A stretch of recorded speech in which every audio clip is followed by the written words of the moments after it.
My next step after I've got the facing in is to make sure I press everything nice and flat.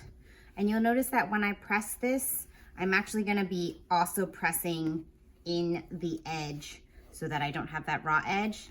And it's basically gonna force it in because I've stitched the facing in. And then I'm going to press just the top edge in.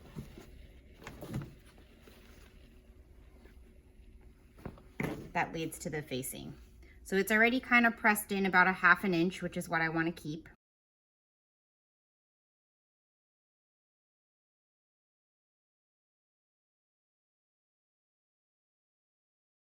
The next big thing that's going to probably need more of the pins is when I fold this underneath, because I don't want to leave that raw edge open, otherwise it's just going to keep unraveling. And we talked a little bit about that when we talked about the cut edge versus the selvage edge.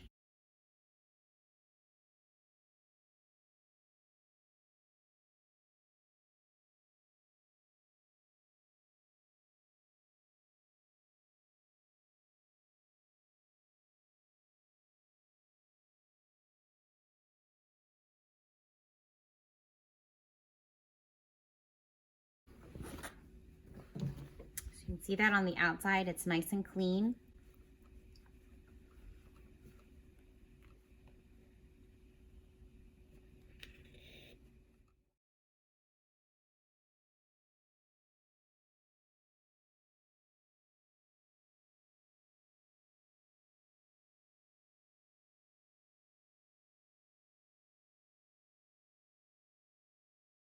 So I'm actually going to stitch from the outside just so I can see where the stitch is going to lay, because I can actually see what stitches are happening. Sometimes this just helps if you're not used to stitching straight. The bobbin can create more loops on the bottom.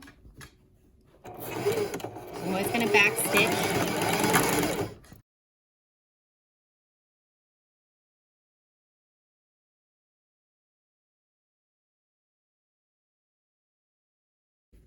And this has you stitching all the way across the top of the apron as well. So when, of course, I get to the corner, I'm gonna make sure I use my hand pump to make sure the needle is down in the machine before I pivot. Oops, looks like I didn't go far enough.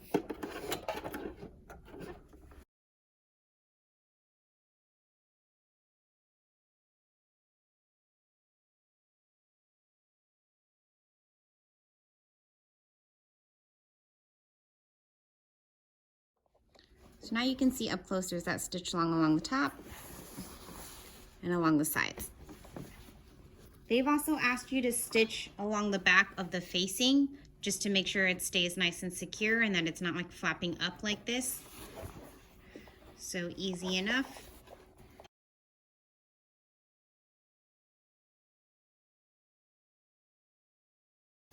So on the outside of your fabric, you're going to see that little stitch mark that you made. If you'd like to make an extra additional row of stitching, so I'm just going to do an extra secure double stitch or parallel stitch.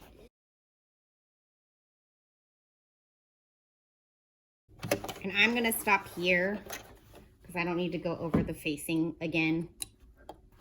But that way it gives it just a nice little extra row of secure stitching. And you can see on the inside, I've caught just the farther edge of the actual fold. So that way it just keeps it nice and secure. I'm going to do the same thing on the other side.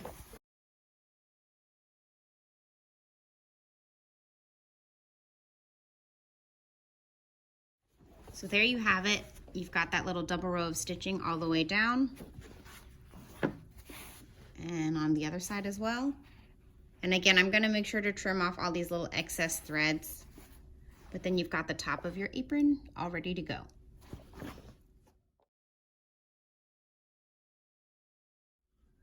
The next step is folding and stitching in your side seams. So you're going to want to fold in about 1 inch.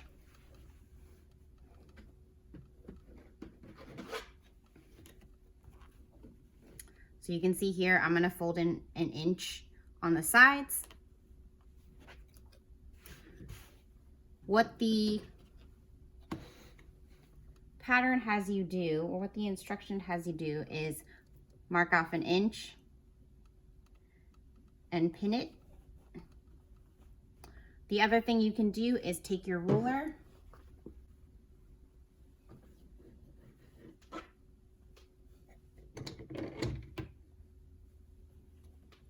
and mark this with a piece of chalk. This tends to go much faster than trying to pin every inch. So I'm going to line my inch up with the edge of the fabric and mark with my chalk that 1 inch mark to fold in.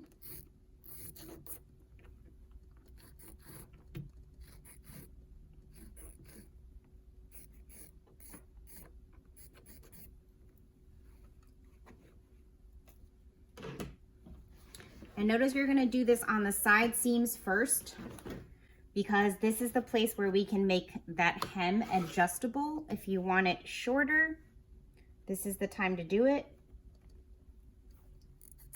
But you want to do the side seams first, because the side seams won't change.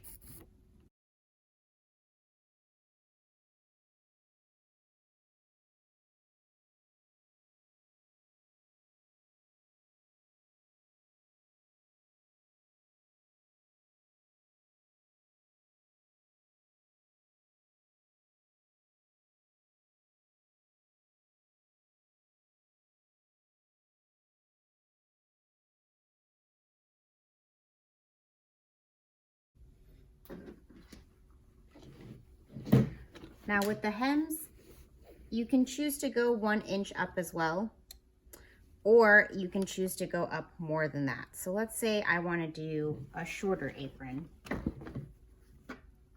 Let's see how this sits on me. This is hitting me about mid-thigh. Let's say I want it a lot shorter than that, and I just want it to hit right on my hip bone, or between my hip bone and my thigh. So I'm gonna actually do 2 inches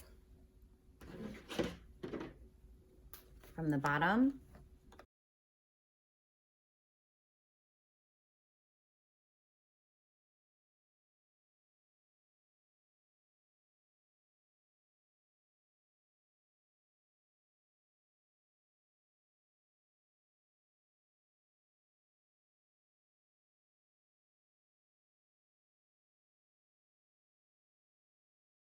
So similar to what we did with the top armhole, we're gonna fold that in 1 more time, or essentially fold that 1 inch in half. So now we have a 1/2 inch on the interior of the apron.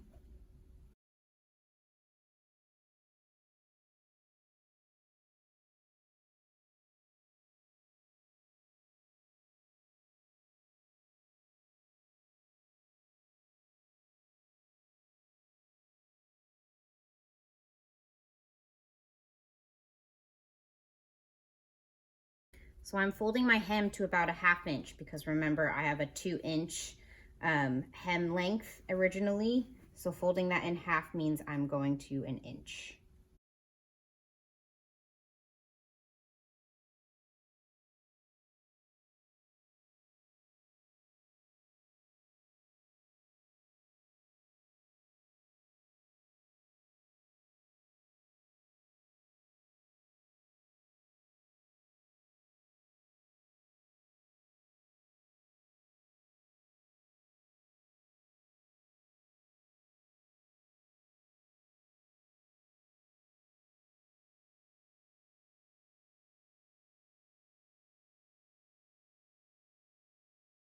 This time I'm gonna actually line up the edge of this with the edge of the foot, just because I realized that last time I went a little bit too close, and I can always go a little closer to the edge if I need to create that double stitch like I did with the armhole.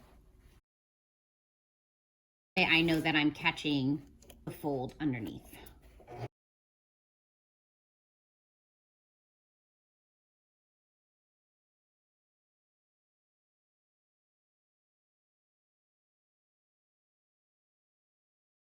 I'm gonna actually back stitch down here, because this is where I have the most fabric bulk in the bottom of the hem. because I folded the 1 inch plus the 1/2 inch into each other. So I know that I'm gonna eventually have to get back up to a 1/2 inch where I'm lining up with the edge of the fold. This is just from experience. I know when I need to pivot, it looks like I'm a little bit far from the edge, which that's okay, because remember now we have an inch seam allowance in there. So we do want to go a little bit higher so that we can catch the top of the seam. So it looks like I actually haven't even gone far enough. So I'm going to reverse just a little bit.